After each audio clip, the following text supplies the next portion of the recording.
So there's another kid that I'm treating right now. He's a teenage boy. He's 14 years old. He has CP, and for the past couple of years, he's been really struggling with his walking.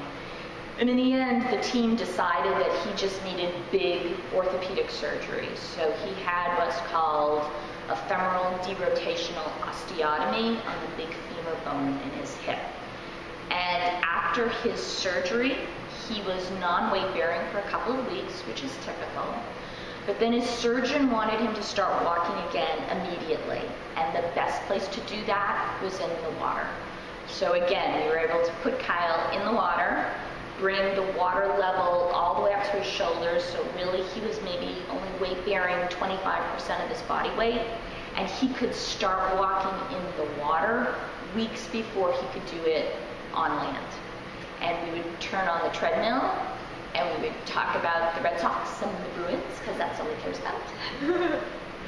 And we again worked on those walking skills and went from walking with the water at his shoulders to down to his waist. Now he's walking independently at home and starting to transition into school. But he's still coming in for aquatic therapy because our next steps are, again, stairs, running, jumping, getting up and down from the floor by himself, and all of that's just easier to learn when you're in the water.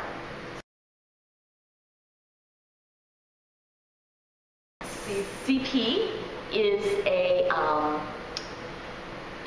an acquired brain injury that happens usually very early as a child is being born or shortly after birth.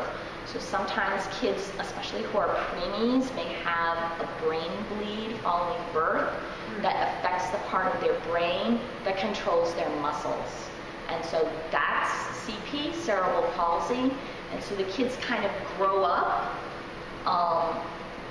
learning to deal with muscles that can be tight, stiff, weak, balance reactions that aren't as great as they could be. And in Kyle's case, as a 14-year-old boy, he's growing like a weed. So those muscles that don't work quite right pull on your bones the wrong way, which can mean they aren't aligned properly, and that's why kids with CP can sometimes have orthopedic surgeries.